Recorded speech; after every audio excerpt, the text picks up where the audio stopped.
मनुष्याणाम् कश्चित् यतति सिद्धये कश्चित् यतति सिद्धये यततामपि सिद्धानां यततामपि सिद्धानां कश्चित् मां वेति तत्त्वतः। यह भगवत गीता 7वां अध्याय का 3रा श्लोक है। हजारों मनुष्यों में कोई एक मेरी प्राप्ति के लिए यत्न करता है और उन यत्न करने वाले योगियों में भी कोई एक मेरे परायण होकर मुझको तत्व से अर्थात यथार्थ रूप से जानता है। भूमिरापो नलो वायु भूमिरापो नलो खम मन्नो बुद्धिरेव च अहंकार इत्ययं मे अहंकार भिन्ना प्रकृति अष्टधा में अहंकार इत्ययं में भिन्ना प्रकृति अष्टधा अपरेयम् इत्यस्तत्मन्या अपरेस्त्वत् प्रकृतिं विद्धिं मे पराम् जीवभूतां महाबाहो जीवभूतां महाबाहो यदेदं धार्यते जगत्। पृथ्वी जल अग्नि वायु आकाश मन बुद्धि और अहंकार भी इस प्रकार यह 8 प्रकार से विभाजित मेरी प्रकृति है। यह 8 प्रकार के भेदों वाली तो अपरा अर्थात मेरी जड़ प्रकृति है। और हे महाबाहो, इससे दूसरी को जिससे यह संपूर्ण जगत धारण किया जाता है मेरी जीव रूपा परा अर्थात चेतन प्रकृति तो जान। भगवत गीता के 7वें अध्याय का 4था और 5वां श्लोक का अर्थ है। 3रे श्लोक का अर्थ है कि हजारों मनुष्यों में कोई एक मेरी प्राप्ति के लिए यत्न करता है और उन यत्न करने वाले योगियों में भी कोई एक मेरे परायण होकर मुझको तत्व से अर्थात यथार्थ रूप से जानता है। हजारों में कोई विरला ही ईश्वर के लिए प्रयत्न करता है, ऐसा क्यों? सही बात तो है कि ईश्वर को पाना इतना सुगम इतना सहज है, इतना वो निकट है कि उसके लिए कुछ कहा नहीं जा सकता, इतना वो निकट है। फिर भी कोई प्रयत्न नहीं करता, क्यों? उसको पाने के लिए कोई प्रयत्न नहीं करता। लाखों लोग भजन तो करते दिखते हैं, जप करते हुए दिखते हैं, पूजा करते हुए दिखते हैं, आराधना करते हुए दिखते हैं, और यहाँ कहते हैं कि हजारों में 1-8 हजार नहीं, हजारों के बहुवचन है, कम से कम 3000 से ज्यादा। हजारों में कोई विरला यत्न करता है और कोई यत्न करने वालों में विरला सिद्धि को पाता है, और सिद्धों में भी कोई विरला ही मुझे तत्व से जानता है। सही बात तो ये कि ईश्वर ऐसे बहुत प्रोत भरपूर है, इतने नजदीक है। जैसे मछली सागर में रहती है तो इधर सागर के अगल पानी बगल पानी मछली के, ऊपर पानी नीचे पानी, मछली को कभी पानी का अभाव दिखता ही नहीं। इतना पानी में वो ओतप्रोत है कि जीती पानी में है, उठती पानी में है, बैठती पानी में है, हंसती पानी में होगी, रोती भी पानी में ही होगी, आखिर सब पानी में ही उसका जीवन हो जाता होगा। हो सकता है कि मछली तो कभी पानी के बाहर भी आ जाए, लेकिन हम ईश्वर के बाहर नहीं आ सकते। हम इतना ईश्वर में ओतप्रोत हैं। ईश्वर का वास्तविक स्वरूप तो हमारे इतना निकट है कि शायद मछली के इतना निकट पानी नहीं, सागर में रहने वाली मछली भी शायद घड़ी भर के लिए पानी से बाहर हो जाए, लेकिन हम ईश्वर से बाहर नहीं हो सकते।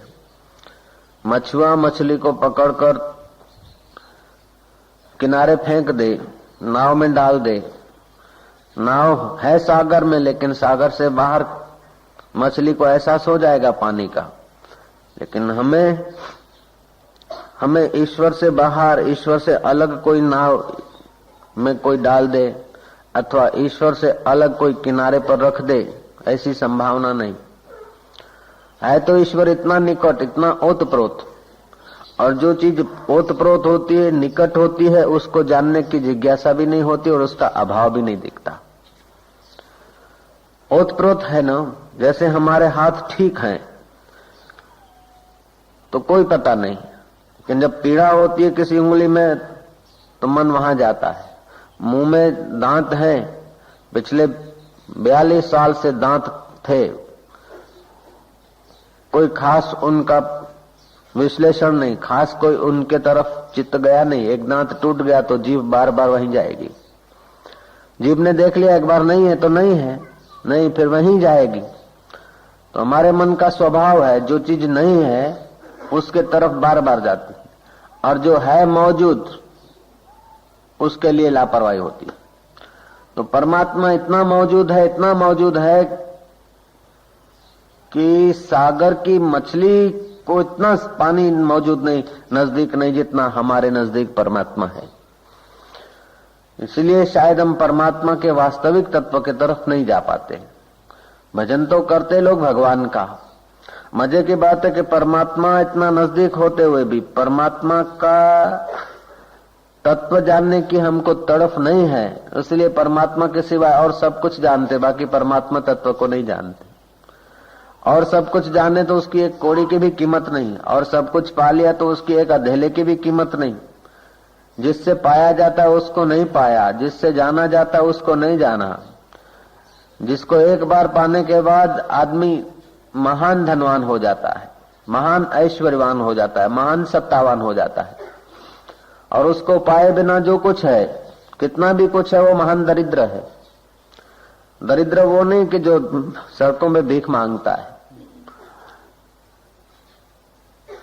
दरिद्र वो है कि जिसके पास तृप्ति नहीं है। सड़कों पे भीख मांगता है, उसको धन की तृप्ति नहीं है, उसके पास 1000-2000 नहीं है, किसी के पास 1,00,000-2 लाख नहीं है, किसी के पास 1,00,00,000-2 करोड़ नहीं है, किसी के पास 1,00,000-2 अरब नहीं है।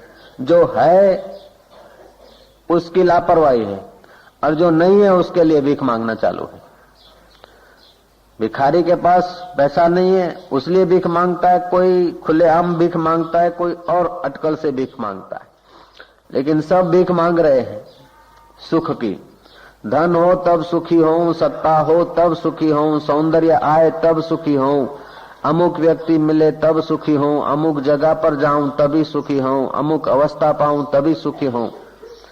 ये सब केवल उस परमात्मा तत्व की प्यास न होने के कारण, उस परमात्मा तत्व का साक्षात्कार न होने के कारण भीख मंगापना चलता रहता है। और ये भीख एक जन्म नहीं, सदियों से ये जीव मांगता आया है। कुछ हो जाए, कुछ पालूं, कुछ कर लूं, अभी जो है उसकी कोई कीमत नहीं। जहां पर है, जैसे हैं, उस अवस्था का सदुपयोग नहीं, लेकिन जहां नहीं है उसकी इच्छा हो। दांत है तो उसका कोई गिनती नहीं, अब नहीं है तो जीभ वहीं जाती है बार बार। तो जो चीज नहीं है उधर मन भागता है, मन अभाव में जाता है। विधायक में मन जाए होता है विधायक, दूसरा होता है निषेधात्मक। तो जो मौजूद है उधर हमारा मन नहीं जाता। मन का जैसे पानी का स्वभाव है नीचाई को बहना, खड्डों के तरफ बहना, ऐसे ही मन का स्वभाव है, वृत्तियों का स्वभाव है अभाव के तरफ। ऑडिट करने वाले लोग क्या करते, क्या बढ़िया लिखा है उधर उनकी नजर नहीं जाएगी, कहां गलती है। ऐसे हमारा मन अभाव के तरफ जाता है। जो मौजूद है उसका पता नहीं, जो मौजूद है उसकी कीमत का पता नहीं।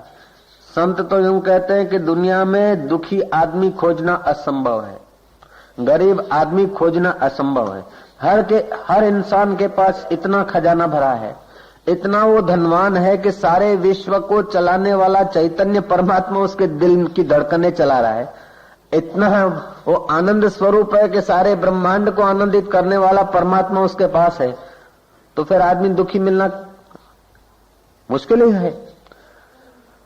बात तो सही है कि कोई दुखी नहीं, कोई कंगाल नहीं, सुन्ना सखना कोई नहीं, सबके भीतर लाल।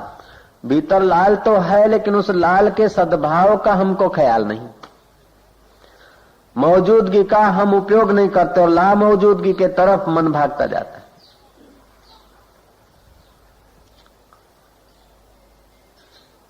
एक हाथ में चोट लगी है, चिल्ला रहा है हाय रे हाय मैं तो मर गया, मेरी उंगली कट गई। इतने दिन थी तो उसका इतना आदर न था, अब कट गई तो उधर चिल्ला रहा है। अब दूसरी मौजूद है, सामने वाले की 2 कटी है, वो देखकर बोले, ऐसा सोचे कि हाय भगवान तेरी कृपा है, उसके तो 2 हाथ कट गए, मेरे तो 1 हाथ की खाली उंगली कटी है, वाह वाह।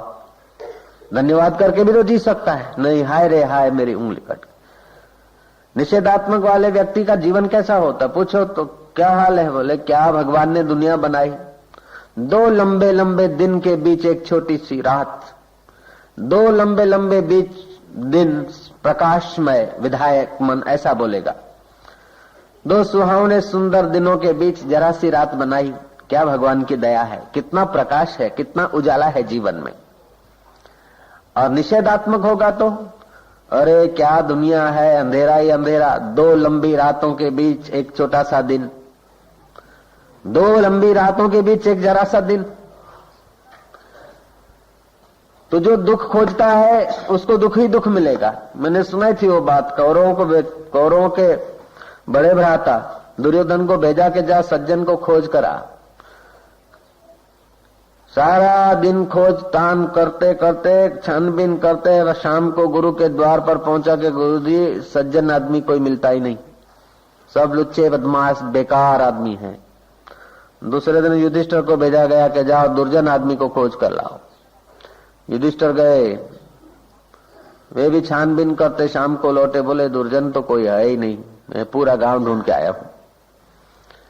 तो आदमी की जैसी जिस प्रकार की दृष्टि होती है उस प्रकार की सज्जनता या दुर्जनता वो मान लेता है, लेकिन मान्यताएं मन की है, बुद्धि की है, अष्टधा प्रकृति में है। मैं क्या हूं उसकी उसको खोज नहीं। और वो अपने आप में इतना पूरा है, अपने आप में इतना महान है कि उसके पास कुछ न हो, खाने को रोटी न हो, पहनने को कपड़ा न हो, फिर भी उसके पास इतना कुछ है, इतना कुछ है कि वो गरीब तो नहीं कहा जा सकता, दरिद्र तो नहीं कहा जा सकता, दुखी तो नहीं कहा जा सकता, अभागा तो नहीं कहा जा सकता। जिसके हृदय में अनंत ब्रह्मांड का स्वामी धड़कने दे रहा है वो अभागा कैसे? जिसके साथ परब्रह्म परमात्मा अटखेलियां कर रहा है वो दुखी कैसे? और जिसके पास आत्मधन है वो निर्धन कैसे? लेकिन जो चीज मौजूद है उसका पता नहीं, और जो ला मौजूद है, मेरा छोटा मकान है तो बड़े मकान वाले को देख के बोलूंगा कि मैं गरीब हूं, मेरे पास कम पढ़ाई लिखाई है, मेरी बुद्धि में एसएससी तक का ज्ञान है, तो एमए वाले को देखूंगा कि ये इसमें ज्यादा ज्ञान है, मेरे पास कुछ नहीं। हकीकत में ये अष्टधा प्रकृति के अंदर है। बुद्धि में कम सूचनाएं हैं, किसी के पास ज्यादा सूचनाएं हैं। किसी को अष्टधा प्रकृति के शरीर को ज्यादा सहूलत है, किसको कम सहूलत है, लेकिन हमारा असली स्वरूप तो इतना महान है, इतना गौरवंत है, इतना महिमाशील है कि इसकी बराबरी अष्टधा प्रकृति की कोई चीज से की नहीं जा सकती। लेकिन ये यहाँ बड़ी विटंबना है, बड़ी मुश्किल है कि जो मौजूद है उसका हमको पता नहीं। एक माँ आई थी कि बाबा जी मैं जाती हूँ कांकरिया में आपघात करने को, अब मेरे से सहा नहीं जाता, गरीबी है, मिलें भी बंद हो गई, लड़के मांगते खाना पीना, और पठानी ब्याज वाले ब्याज के लिए तंग करते हैं। अब तो बस मैं मरूं, बस मेरे पास और कुछ नहीं। अब पति नौकरी ढूंढ रहा है, मैं भी काम तो कर सकती हूँ लेकिन मिलता नहीं। अब मैं जाती हूँ कांकरिया। पुरानी बात है, आई थी एक माई, अब कांकरिया जाती हूँ, आशीर्वाद लेने आई हूँ। मैं कहा मत जाना, ऐसा मैंने नहीं कहा। मैं कहा जाओ जरूर, लेकिन कब जाओगे? बोले अभी जाती हूँ। मैं अच्छा जाओ तो सही, लेकिन कांकरिया में जाने से दरिद्रता मिटती हो तो चले जाओ। बोले मर जाऊंगी, आराम हो जाएगा। मरने के बाद आराम नहीं होता। और जो आदमी आपघात करता है वो आवेश की घड़िया में करता है, और उसको बोलो नहीं तो उसका आवेश बढ़ेगा। उसको बोलो करो जरूर, लेकिन ऐसा 2 मिनट के बाद जरा करना। आवेश खत्म हो जाएगा तो आपघात नहीं कर सकता। उसको प्रसाद दिया, मैं क्या अच्छा जाते तो जाओ कांकरिया, लेकिन कांकरिया में आपघात करने से नौकरी मिल जाए तो ठीक है, आपघात करने से दुखों से छूट जाए तो ठीक है। बोले बाबा जी वैसे विचार तो जाने का था, लेकिन अब आप तुम जो कहो वैसा करती हूँ।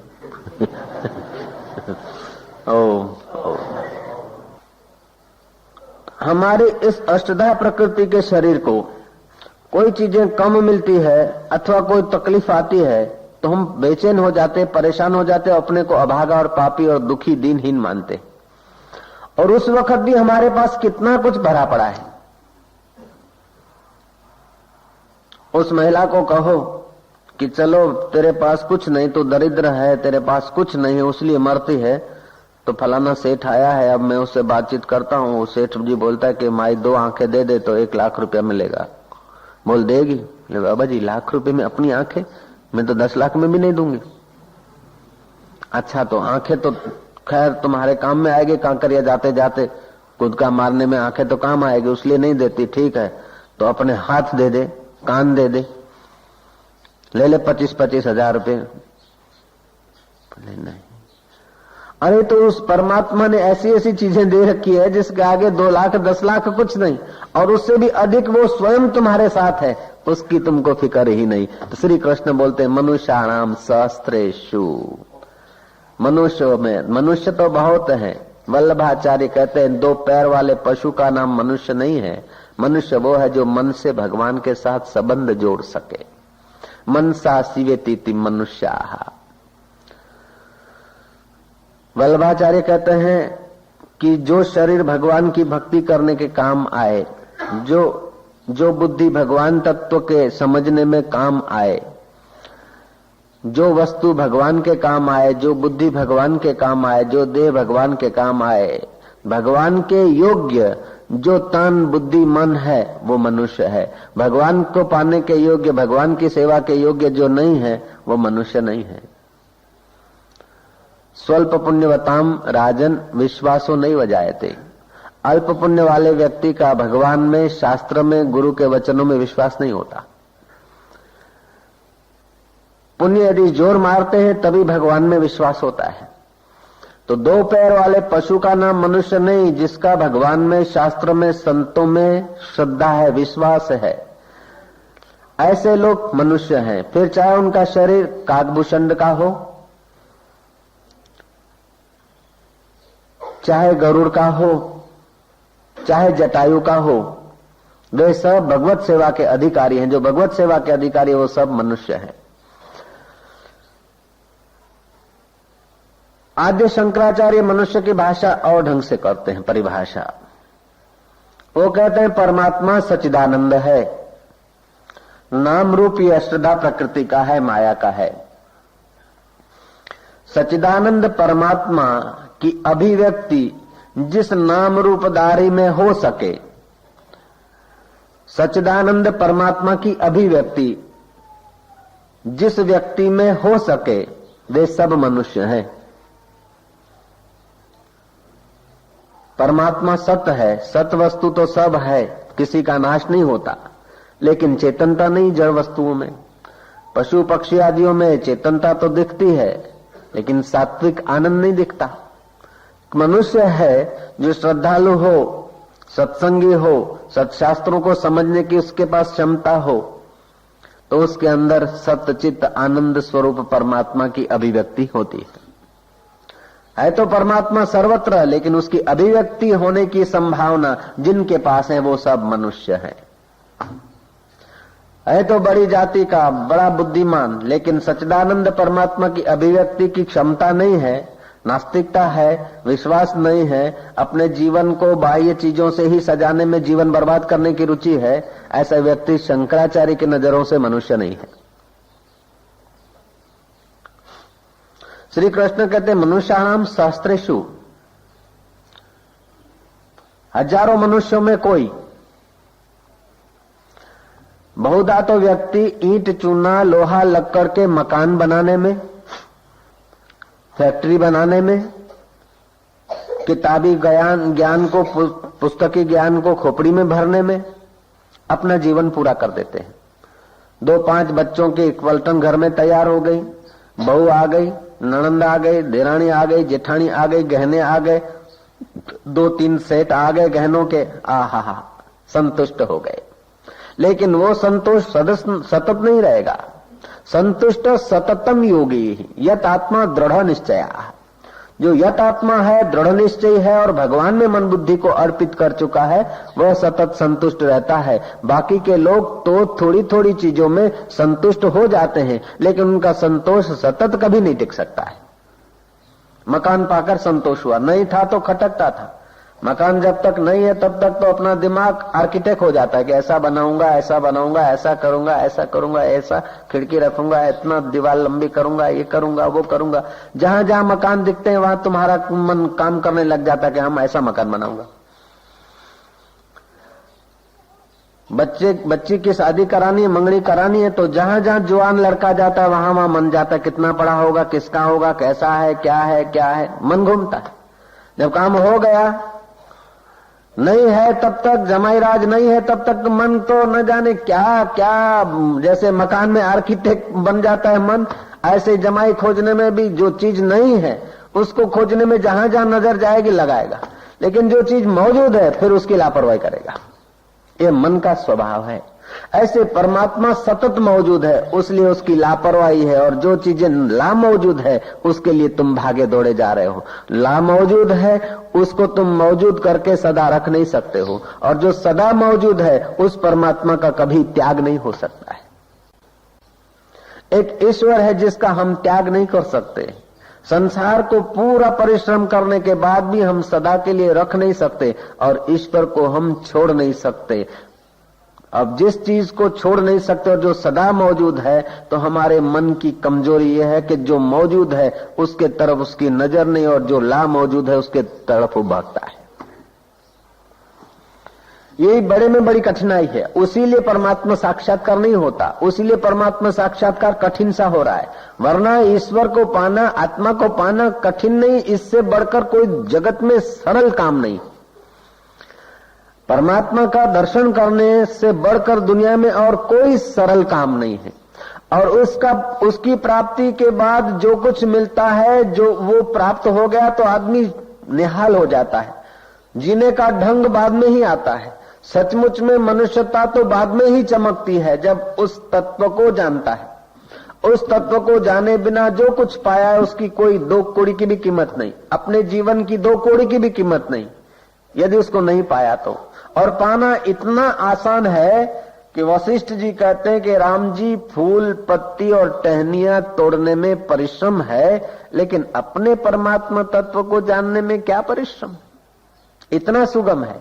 चाय का कप बनाना कठिन है, दूध लाना पड़ेगा, चाय लानी पड़ेगी, स्टोव जलाना पड़ेगा, मात्राओं को याद रखना पड़ेगा, कितनी मात्रा चाय की डाले। सीआईडी जैसा नहीं, किसी के लिए बनाया उकाड़ा तो चलो चाय डाल देते, तो चम्मच भर के चाय डाल दी, श्री राम। नहीं, मात्राएं होती है ना।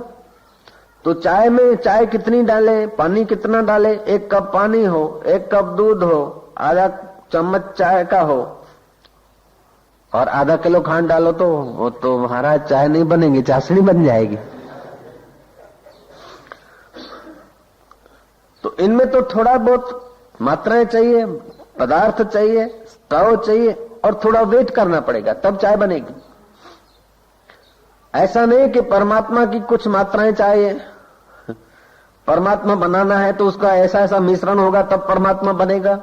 कुछ देर रखेंगे किसी पर तभी परमात्मा पैदा होगा, प्रकट होगा, जैसे चाय प्रकट हो जाती है इन चीजों के मिश्रण से, ऐसा तो नहीं। नानक देव ने कहा, थाप्या न जाय कीता न होई, इसकी स्थापना नहीं होती और किए से बनता नहीं। थाप्या न जाय कीता न होई, आपे आप निरंजन सोई, जिन सेव्या तिन पाया मान। जिन्होंने उसका सानिध्य लिया, जिन्होंने उनके तरफ मुंह किया, उन्होंने मान पाया। हम ईश्वर को छोड़कर और बहुत सब कुछ करते हैं। ईश्वर हमारे बहुत नजीक है, लेकिन हम ईश्वर को पीठ देकर अपने अभाव के तरफ दौड़ते हैं, मन की कल्पनाओं के तरफ। और युगों से ये दौड़ चालू है। इतने दौड़ते दौड़ते दौड़ते दौड़ते दौड़ते बुढ़ापा हो जाता है, बहुत कुछ इकट्ठा किया, उसकी कोई गिनती नहीं। जो नहीं है वो खटकता है कि मूलों को ना आयो। श्री राम, मेरा जो पौत्र था ने मूला, वो मूला नहीं दिखता है। लेकिन तेऊटो पण बसर ये बैठे हैं, पौत्र के बाप बैठे हैं, पौत्र के भाई बैठे हैं। हाँ, लेकिन उसका मुंह देखने की इच्छा। मूला का मुंह देखा तो बोला मूला की पत्नी मिसेस मूला कहाँ है? अब मिसेस मूला आई तो बेटा तेरी गोद नहीं भरी, मेरे को बड़ा दुख है। जो नहीं है उस पर रो रहा है, जो मौजूद है उसकी कोई गिनती नहीं। ये मन का स्वभाव है, इसीलिए कठिन हो गया। तो हजारों मनुष्य लोहा, लक्कड़, मूला, मूली, चूली, चूल्हा, उसी में अपना जीवन व्यर्थ कर देते हैं। कोई कोई विरला ईश्वर के रास्ते चलता है। मंदिर में भी जाएंगे तो क्या करेंगे? भगवान से मांगेंगे, भगवान तुम ही माता हो, तुम ही पिता हो, तुम ही बंधु हो, तुम ही सखा हो, हे देवों के देव, मैं कुछ नहीं, हे नाथों के नाथ, तुम मेरे सहारे। लेकिन ऐसा दया करना जरा आज उघराणी पत जाए। बम बोले गिरा दे सोने चांदी के गोले। हमें तो अपने लिए कुछ नहीं चाहिए, लेकिन मेरा जो छोकरा है ना, कहना नहीं करता, वो मेरे कहने में चले और उसकी जिंदगी सुधर जाए। भगवान और कुछ नहीं मांगते। तो हमने भगवान के लिए मंदिर के दर्शन नहीं किए, भगवान के लिए संतों के पास नहीं गए। गए किसके लिए? कि जो नहीं है उसके लिए गए, और जो नहीं है वो नहीं हो जाएगा। जो चीज तुम्हारे पास अभी नहीं है, जो चीज अभी नहीं है, पहले नहीं थी, अभी नहीं है, वो आएगी तो भी बाद में रहेगी नहीं। श्री राम, परमात्मा पहले था, अभी है और बाद में भी रहेगा। देह पहले नहीं था, बाद में नहीं रहेगा, तो अभी भी नहीं के तरफ जा रहा है। सुबह 7 बजे जो ये देह का आयुष्य था वो अभी नहीं है। सुबह 7 बजे इस देह में जो माल मसाला था अभी वो नहीं, बदल गया। अभी आते समय, स्टेज पर आते समय जो शरीर में था उसमें कितने ही कण बदल गए। तो ये सब नहीं के तरफ जा रहा है। जो नहीं के तरफ जा रहा है उसी की मौजूदगी और उसी की सुविधाओं के लिए इसको जो नहीं है उसको प्राप्त करना चाहता है। देह की मान्यता के अनुसार जो हमारे पास नहीं है उसके लिए फिर मन भाग रहा है। इसलिए भगवत प्राप्ति कठिन है, वरना भगवान को पाना कठिन। अरे राम, मछली के लिए शायद हो सकता है कि सागर से रत्ती भर कहीं बाहर चली जा सके, लेकिन हम परमात्मा से 1 इंच के लिए, 1 क्षण के लिए 1 इंच परमात्मा से हम दूर नहीं हो सकते। इतना परमात्मा भरपूर है हमारे ओतप्रोत। फिर भी हमारा मन जो है ना अभाव के तरफ भाग रहा है। तो मौजूद का कोई पता नहीं और ला मौजूद की मजूरी कर करके जीवन बीत गए। कबीर ने कितना सुंदर कहा, भटक मुआ भेदू बिना पावे कौन उपाय, खोजत खोजत जुग गए पांव कोस घर आए। इस भेद को जानने वालों के सिवाय, महापुरुषों के संकेत के सिवाय हम सुख के लिए युगों से भटकते और सुख उसमें मानते जो नहीं है वो चीज आ जाए तो सुख। सही बात तो यह है कि संयोग जन्य जो सुख है वो सुख नहीं है, वो हर्ष है। रुपए का और हमारा संयोग, मिठाई का और जीभ का संयोग, आंख का और फिल्म का संयोग, कान का और गीतों का संयोग, शरीर का संयोग, ये संयोग जन्य जो भी सुख है वे वास्तविक में हमको भ्रमित करने वाले। और संयोग जन्य सुख इस देह को मिलते हैं, और ये देह है अष्टधा प्रकृति। आगे के श्लोक में कहते हैं, भूमि आपो अनलो वायु खम मनो बुद्धि रेवच अहंकारम इत्येव में भिन्ना प्रकृति अष्टधा। पृथ्वी, जल, तेज, वायु, आकाश, ये 5 भूत, मन, बुद्धि और अहंकार, ये 3 सूक्ष्म भूत अथवा तो स्थूल प्रकृति और स्थूल सूक्ष्म कारण, ये तीनों से मैं परे हूं। मैं परे का मतलब है भगवान का जो वास्तविक स्वरूप है वो इनसे पर है, लेकिन उस वास्तविक स्वरूप को हम नहीं जान पाते। उस वास्तविक स्वरूप के लिए हमारे अंदर तड़फ नहीं, उसलिए नहीं जान पाते। और जब तक उस वास्तविक स्वरूप को नहीं जाना तब तक दुनिया का सब कुछ जान ले फिर भी हम भिखारी रहेंगे। इसको वास्तविक तत्वों को नहीं जाना तो दुनिया का सब कुछ जान ले फिर भी हम अज्ञानी रहेंगे। इस आत्मदेव से न मिले तो दुनिया के सब मित्रों से मिले फिर भी हमारा मिलना बाकी रह जाएगा।